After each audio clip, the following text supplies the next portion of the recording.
Oke, selamat pagi dan salam sejahtera kepada semua pelatih sekalian. Apa kabar kamu pada hari ini? Sehatkah? Baik. Oke, bagus. Kita tahu bukan keadaan situasi sekarang macam mana? Itu COVID-19 yang menyerang seluruh pelosok negara. So, saya mau tanya kamu, kamu masih ingatkah kamu punya kod kelas kita? Apa kelas? FB 025 025 3 2012. 2012 itu 2012. Kamu masih ingatkan nama Benar.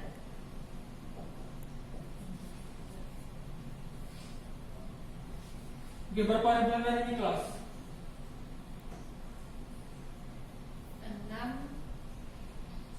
10 16 10 2020. Oke, pastikan kamu menandatangani kamu punya buku log masuk, karena kehadiran kamu akan diambil setiap hari. So kamu kena tanda tangan, sebab melalui kamu punya buku log ini juga kamu akan dikeluarkan sijil untuk kelas kamu dan juga allowance. Oke, semasa berada di dalam kelas, semau kamu tolong senyapkan telepon bimbit. Tolong tekan butang mode senyap supaya tidak mengganggu pembelajaran kita pada hari ini. Oke, bagi yang perempuan, kita paham juga kan kalau kelas setiausaha ini harus ada grooming, penampilan. Macam mana cara kamu untuk berinteraksi dengan orang lain. Dan juga semua tekankan kamu supaya mematuhi penjarakan sosial. Kita tahu bahwa pada masa sekarang COVID-19 sedang berleluasa bukan saja di negara Malaysia, namun di luar negara. So kita kena jaga kita punya penjarakan dan juga kita patuhi SOP. Seperti mana yang sekarang lakukan adalah dengan memakai pelitup muka. Dan kalau kamu mau keluar dari luar ataupun masuk di dalam kelas, kamu kena pakai ataupun gunakan apply hand sanitizer. Paham kan kelas?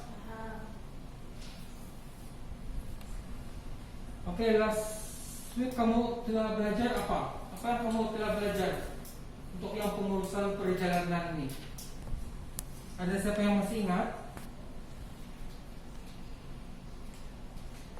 Oke, last week kita telah belajar mengenai pengurusan pengangkutan, di mana kita telah, apabila seorang setiausaha dia telah menguruskan pengurusan perjalanan, dia akan membuat tempahan pengangkutan bagi majikan. So pada hari ini kita akan belajar mengenai mengurus keperluan kemudahan penginapan. So ini adalah dia punya tajuhan.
So, tajuk yang kamu akan belajar pada hari ini yaitu mengurus keperluan penginapan. Dan tujuan adalah apa yang kamu pelajari pada hari ini, yaitu mengetahui jenis-jenis penginapan, kaidah penginapan, dan juga cara pembayaran tempahan. So, pelajaran yang kamu akan dapat pada hari ini yaitu mengetahui jenis-jenis penginapan, kaidah penginapan, dan juga cara pembayaran tempahan. Oke, di sini saya mau tanya kamu, ada yang siapa pernah check-in di sini? Ada? Ada. Ada? Ya. Macam mana cara kamu membuat tempahan? Terus pergi counter tanya. Terus pergi counter. Iya. Oke, dalam FP dibilang terus pergi ke counter. Oke, itu kenapa? So, kamu tahu di mana yang menawarkan perkhidmatan penginapan di sekitar Kuala Penyu ini? Tahu. Di mana? Kampung Sawangan. Oke, nampak kayaknya Cynthia dan Syafaq di Kampung Sawangan. Oke, seterusnya kita akan pergi kepada topik yang seterusnya.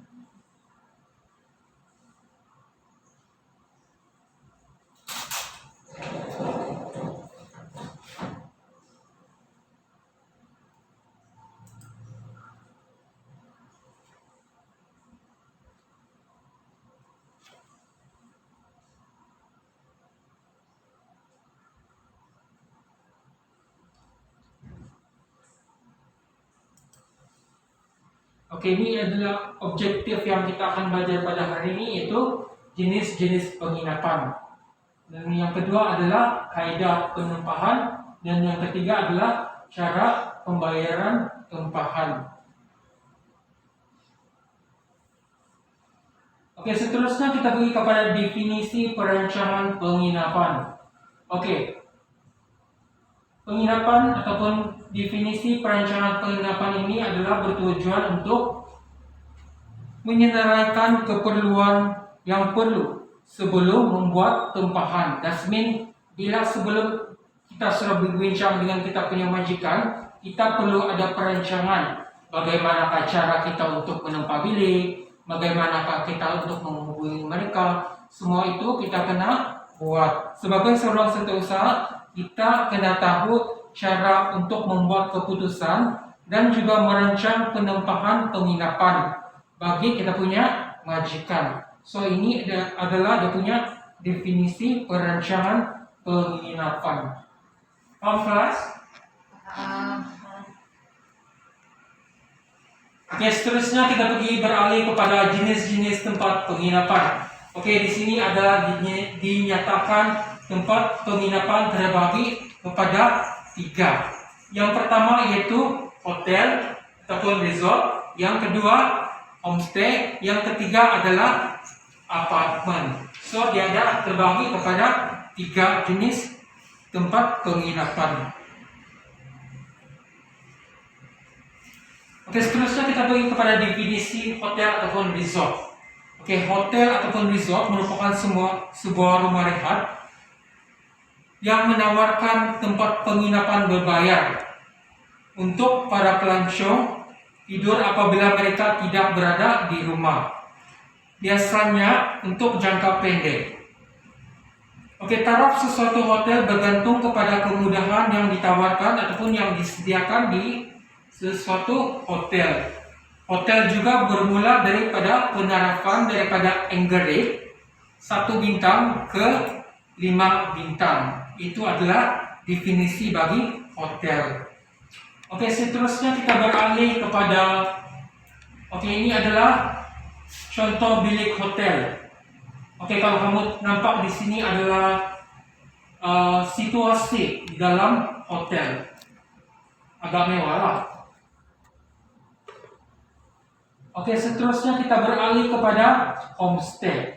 Oke, homestay merupakan kediaman yang dibina dan didirikan oleh mana-mana individu tertentu untuk menumbuhkan tempat penginapan bagi pelancong dalam negara maupun luar negara untuk melawat di dalam suatu kawasan yang mempunyai tarikan pelancong. Oke, ciri-ciri homestay ini dia berbentuk kedesaan. So, kalau yang berbentuk kedesaan ini, rumah dia berbentuk macam di ala-ala kampung lah. So, bila kamu nampak saja situasi yang di kampung, itu adalah ciri-ciri homestay. So yang kedua, penginapan yang berada di kawasan pedalaman. Dan yang ketiga, dia mempunyai tarikan pelancong. Oke, kalau kamu perasan di sini di Kundasang di sana, di Kundasang Sabah, banyak tempat-tempat pelancongan yang menawarkan homestay. Oke, kenapa homestay ini ditubuhkan? Sebab dia memudahkan para pelancong supaya tidak ulang-alik untuk balik ke bandar. Paham kan? So mereka akan boleh menikmati suasana kampung di sana. So itu tujuan homestay diadakan. Oke, paham start di kelas? Ada apa-apa soalan? Tidak. Oke, ini ada contoh gambar rumah ataupun homestay lah. So ada lebih kurang macam rumah yang akan ada jarak-jarak. So ini adalah contoh homestay. Oke, seterusnya kita pergi kepada service apartment. Oke, apartment service adalah apartmen yang dilengkapi sepenuhnya. Dia adalah fully furnished. Dia maksudnya fully furnished ini, dia banyak kelengkapan yang ada di dalam rumah penginapan itu tersebut. Oke, mereka menyediakan berbagai kemudahan untuk penggunaan harian, pengemasan biasa, contohnya pengemasan bilik, dan perkhidmatan lain. Mereka boleh dilihat sebagai suatu seperti di hotel, tetapi lebih murah. Dia lebih kurang pada hotel, tetapi harga dia lebih murah berbanding hotel. Setakat ini paham kelas?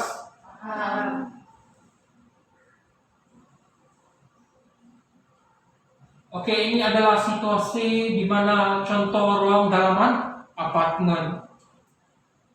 Dia boleh furnishkan, ada meja dan sebagainya, kabinet begitu.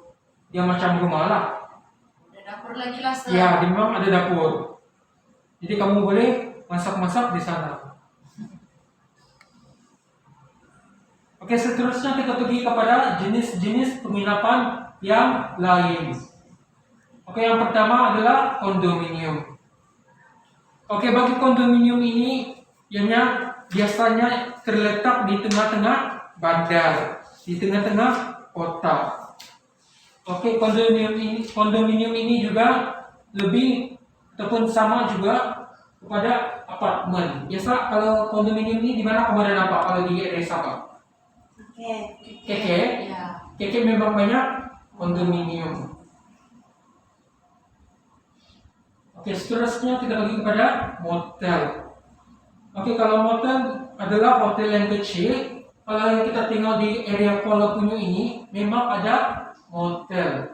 Biasanya motel ini dikategorikan kepada bilik yang tidak mempunyai jumlah yang banyak. Contohnya dalam 10 bilik, 12 bilik ke bawah. Itu adalah ciri-ciri motel. So ada juga di sana yaitu yang ketiga yaitu hotel inn. Hotel inn merupakan hotel yang kecil yang menawarkan servis transit, di mana kalau kita perasan area KK mesti ada hotel yang orang akan cuma stay dalam 1 ataupun 2-3 jam. Contohnya kalau ada miss flight begitu ataupun delay, so mereka akan booking di hotel inn. Oke, yang seterusnya itu backpackers. Oke, backpackers merupakan bilik untuk seorang pelancong. Kebiasaan bilik ini adalah untuk tujuan perkongsian. Dia mempunyai katil double decker ataupun kira macam dormitory, dia berfungsi dengan orang lain. Itu adalah backpackers. So itu adalah jenis-jenis penginapan yang lain. Oke, seterusnya kita pergi kepada jenis-jenis pengelasan penginapan. Oke, di sini ada 4 jenis-jenis pengelasan penginapan. Oke, yang pertama ialah Royal Suite ataupun dikenal sebagai Presidential Suite. Yang kedua ada Deluxe. Yang ketiga ada Penthouse. Yang keempat ialah superior.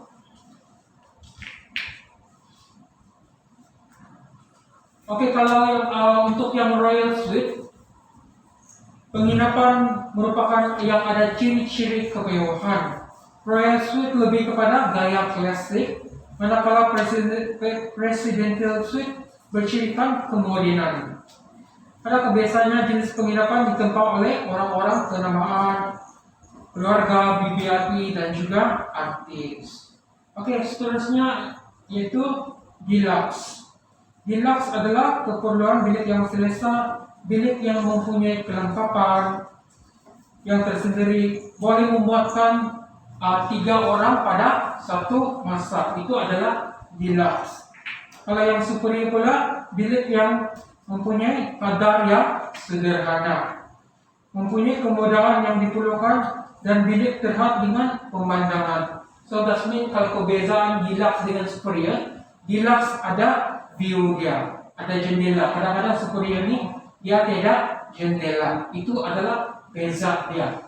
Jenis-jenis pengelasan bagi penginapan. Oke, setakat ini faham jenis-jenis pengelasan? Boleh. Boleh? Ya, boleh paham sudah. Boleh faham?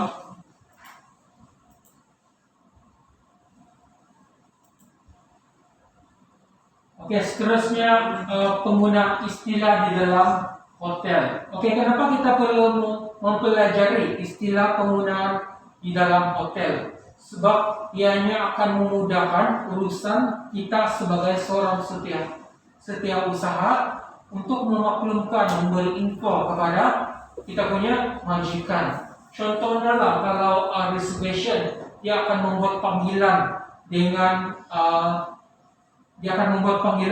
kamu sebagai seorang setiausaha.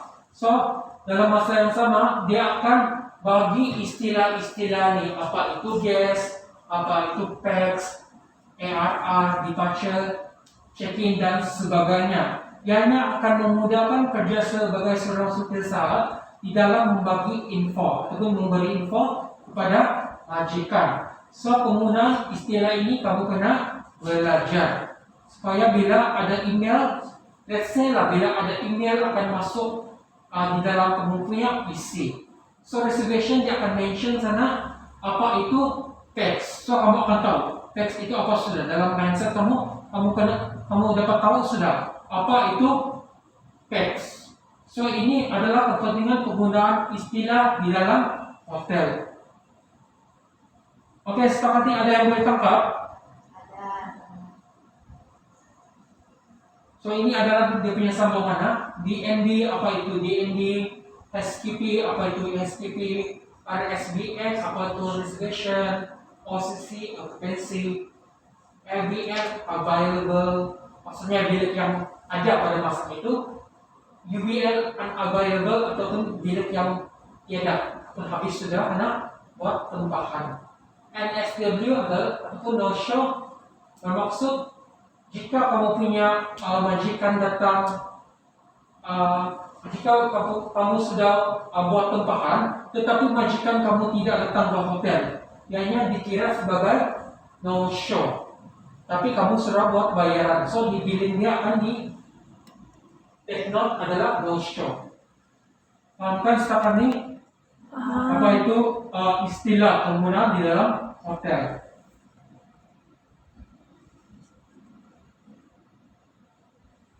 So yang tajuk yang kedua kita beralih kepada kaidah tempahan penginapan. Oke, di sini terdapat beberapa kaidah bagaimana cara kita untuk membuat tempahan penginapan. Oke, di sini yang pertama adalah melalui telepon.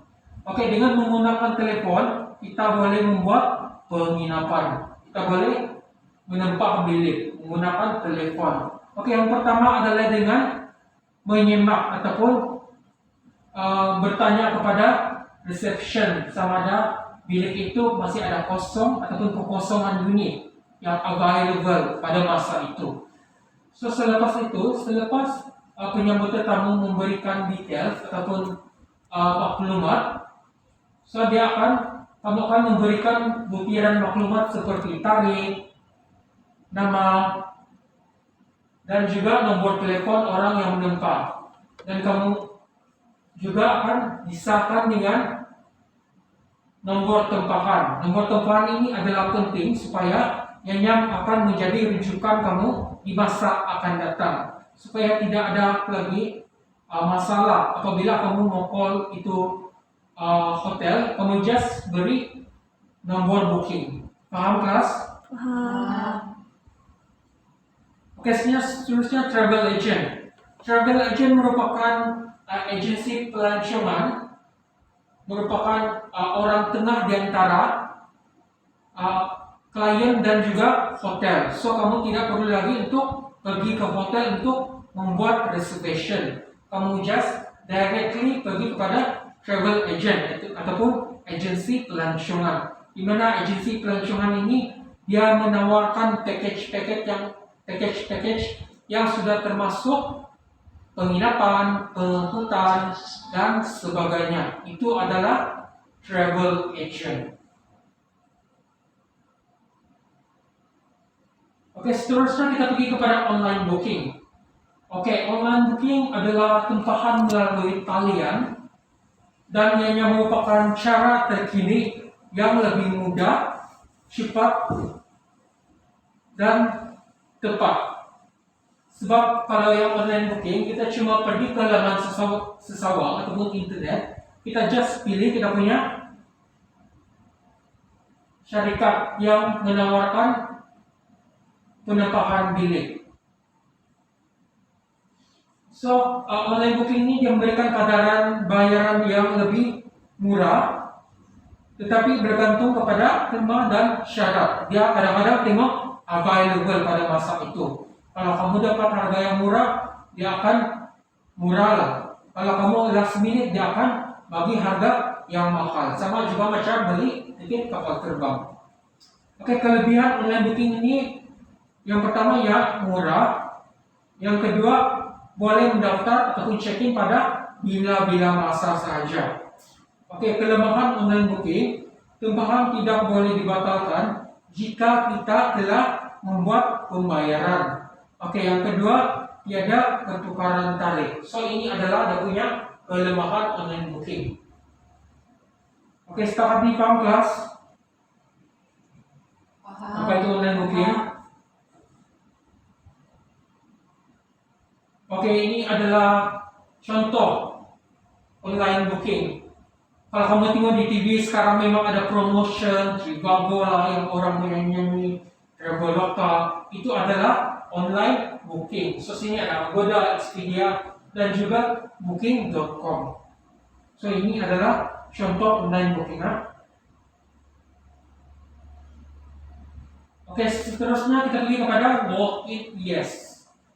Seorang tetamu yang tiba di sebuah hotel tanpa tempahan dipanggil sebagai walk-in. Maksud walk-in ini dia masuk tanpa membuat sebarang tempahan, calling. Dia tidak buat reservation, so dia akan dipanggil sebagai walk-in. Oke, secara kebiasaannya walk-in dia sudah datang ke hotel untuk mendaftar masuk dan bergantung kepada keadaan ataupun kekosongan unit pada masa itu. Dianya ataupun yang dikenal sebagai room available. So ini adalah walk-in guest.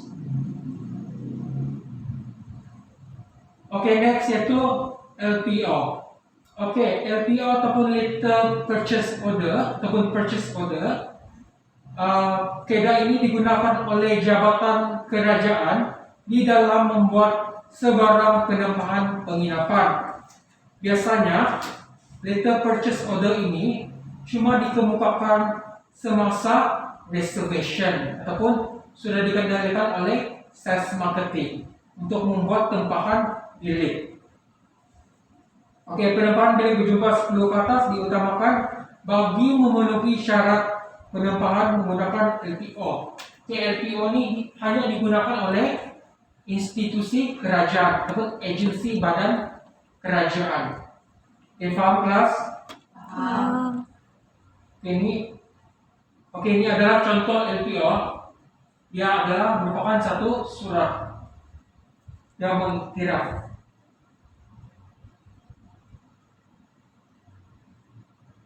Oke, seterusnya kita pergi kepada tajuk yang terakhir, yaitu kaidah bayaran. Oke, di sini ada beberapa jenis kaidah bayaran. Oke, yang pertama bayaran secara tunai. Oke, bayaran secara tunai ini adalah dilakukan semasa check-in ataupun datang terus ke counter. So ini adalah secara tunai. Kamu bayar saya di counter. Oke, yang seterusnya kita ada online payment.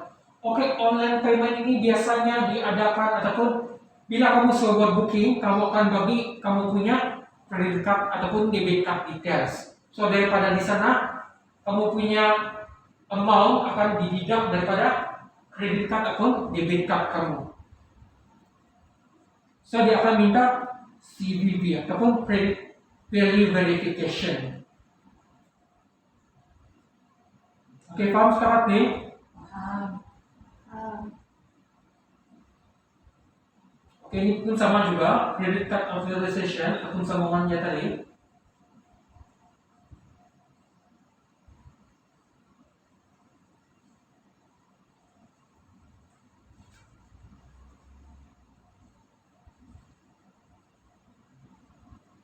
Oke, kelas paham sekarang nih?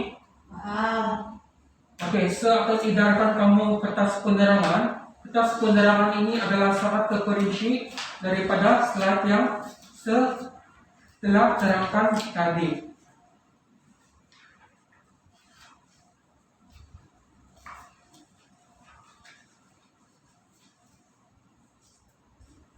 Oke, kertas penerangan ini kamu baca dan sebentar lagi kamu akan menjawab soalan.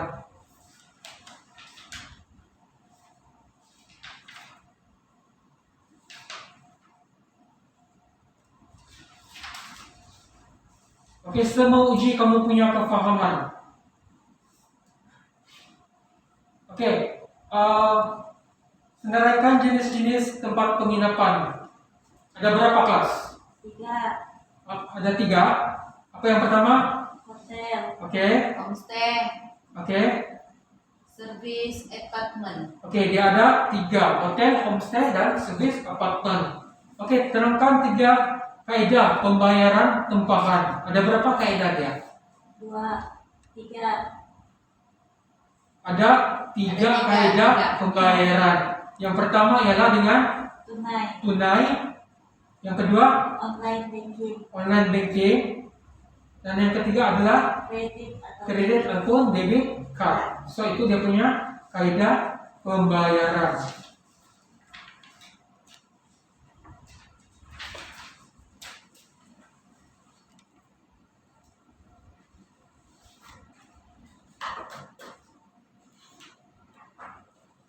Oke, akan edarkan kamu kertas tugasan. So kamu boleh rujuk kertas penerangan dan boleh menjawab.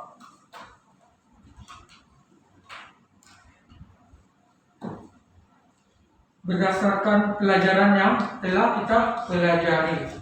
Oke, saya berikan kamu masa 15 menit untuk menjawab.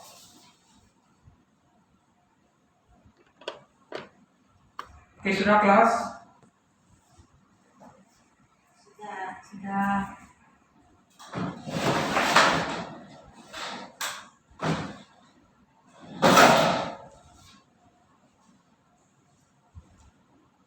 Oke, ringkasan apa yang telah kita pelajari pada hari ini yaitu jenis-jenis penginapan. Yang kedua, kaidah penginapan. Yang ketiga adalah dengan cara pembayaran tempahan. Oke, untuk tajuk kamu pada masa akan datang, kamu akan belajar mengenai menyediakan senilai semak, menyediakan dokumen, jadwal perjalanan, dan juga rekod pengurusan perjalanan. Oke, sampai sini saja kita punya kelas pada hari ini. Sekian dan terima kasih.